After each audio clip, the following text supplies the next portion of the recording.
Good morning student आज class 7 का math chapter number 13 है। ठीक है, लाइंस एंड एंगल्स। देखो क्लास 7 का जो चैप्टर है क्या स्टार्ट हो रहा है, लाइंस एंड एंगल। अब लाइंस क्या होती है, कैसे होती है, अगर आपको नहीं आती लाइंस के बारे में बेसिक क्लास, आप बेसिक मैथ में जाइए, वहां आपको पूरा मिल जाएगा। अभी मैं यहाँ चैप्टर स्टार्ट कर रहा हूं। चैप्टर में पहली टॉपिक आती है मेरा क्या, supplementary angles. Sir supplementary angles क्या होता है, यहां लिखा हुआ है two angles are called supplementary. Two angles supplementary होते हैं, बट कैसे होते हैं, कब होते हैं। अब आगे देखो, इफ अगर देयर उनके या अपने या जो दिया है, इफ देयर अपने मीजर्ड एट टू 180, यानी कि टू एंगल्स है, वो दोनों एंगल को अगर मैं ऐड करूं, मीजर करूं, उन दोनों एंगल को मैं ऐड कर लूं, ऐड टू कितना 180 डिग्री। जैसे इफ अगर angle A and angle B are supplementary angle है, अगर एंगल ए और एंगल बी क्या है, सप्लीमेंट्री एंगल है, then angle A plus angle B is equal to 180 degree. यही तो कह रहा है ना, यही तो यहां डिफिनीशन में है, एंगल ए और एंगल टू को ऐड करो, ये add to is equal to 180 degree. अब एग्जांपल ले लेते हैं, ठीक है, हम एग्जांपल ले लेते हैं। ओके बेटा, एग्जांपल के थ्रू इसको समझते हैं। देखो जैसे एग्जांपल है बेटा, angle A is equal to 120 degree, angle B is equal to 60 degree. तो क्या कह रहा है, इन दोनों को एंगल करो, टोटल एंगल कितना होना चाहिए, 180 डिग्री। टोटल कितना आना चाहिए, 180 डिग्री। तो 120 प्लस 60 इज इक्वल टू कितना हो गया, 180 डिग्री। तो आ गया ना, ये क्या है, सप्लीमेंट्री एंगल है। मींस अगर दोनों एंगल को मैं ऐड कर दूं, तो कितना आना चाहिए, 180 डिग्री। क्या आना चाहिए, 180 डिग्री। ओके गाइस, समझ में आया। देखो अभी हम इस पे और क्वेश्चन करेंगे, लेकिन उसके पहले हम कॉम्प्लीमेंट्री एंगल समझ लेते हैं। क्या, कॉम्प्लीमेंट्री एंगल।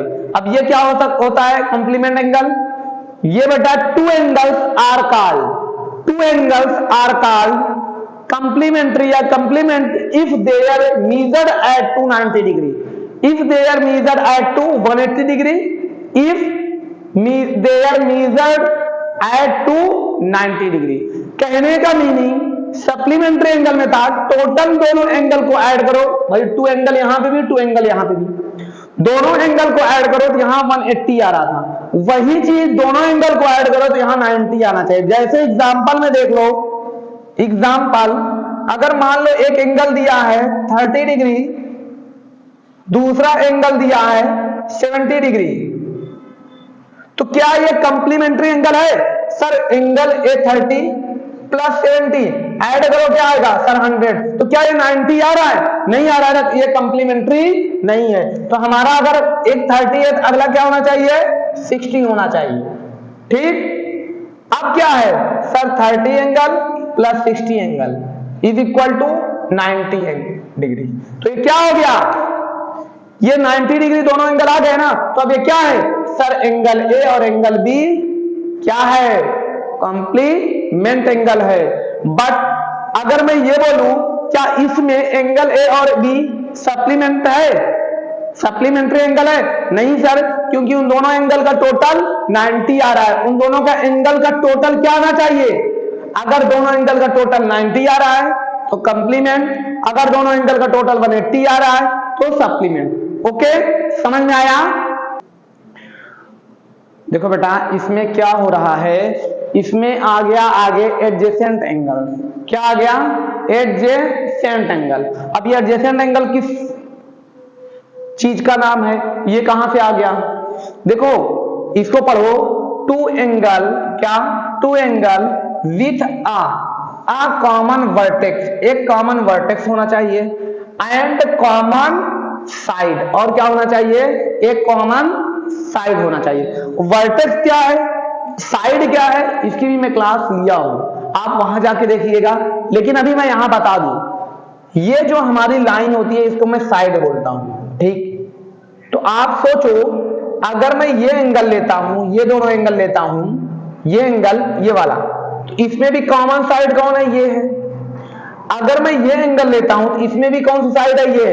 तो ये वाले एंगल में भी, ये वाले एंगल में भी, तो कॉमन साइड क्या आ रहा है? ये आ रहा है ना। अभी मैं ऐसे समझूं, एंगल AOC और एंगल BOC, इन दोनों में जो कॉमन साइड है क्या है?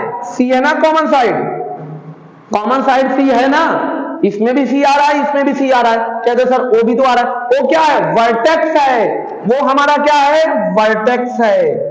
O हमारा क्या है? वर्टेक्स है। C हमारा क्या है? साइड है। A हमारा क्या है? साइड है। B हमारा क्या है? साइड है। सर A साइड अलग है, B साइड अलग है, बट C साइड दोनों में कॉमन है। कॉमन वर्टेक्स, कॉमन साइड है।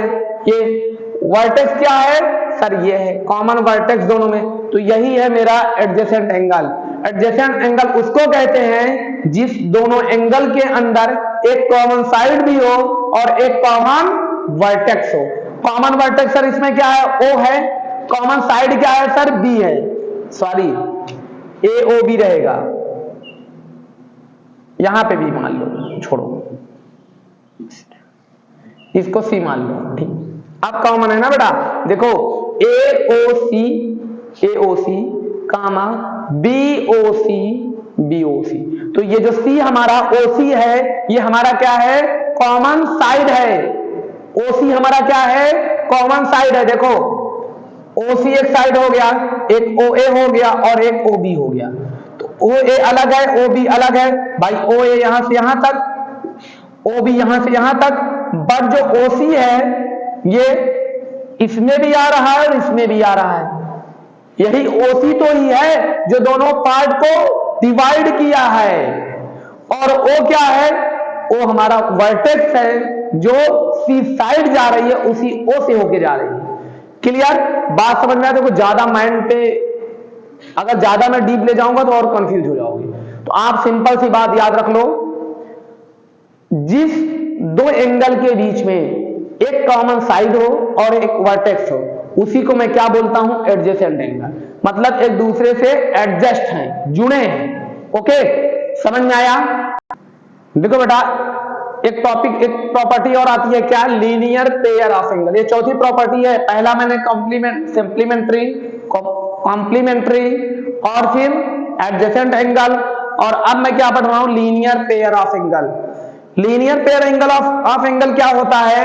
एक स्ट्रेट लाइन होनी चाहिए। जैसे मान लो मैं कहूं ये O है मेरा, यहां पॉइंट है, मैं यहां से एक इधर जा रहा हूं B, तो जो A हमारा होना चाहिए वो अपोजिट होना चाहिए। अगर मैं बोलूं A मैं इधर जा रहा हूं तो B इसका जस्ट अपोजिट। अगर मैं A ऊपर जा रहा हूं तो B हमारा सर नीचे अपोजिट। ऐसा नहीं कि इधर हो जाए, ऐसा नहीं, ठीक, ऐसे नहीं हो सकता। A उधर जा रहा है, B इधर, ये इसका अपोजिट थोड़ी ना। अपोजिट मींस जितना वो उधर जा रहा है उसके सीधे एकदम पीछे जाना चाहिए। जैसे ये O है, O से A ऊपर जा रहा है तो B हमारा नीचे आना चाहिए।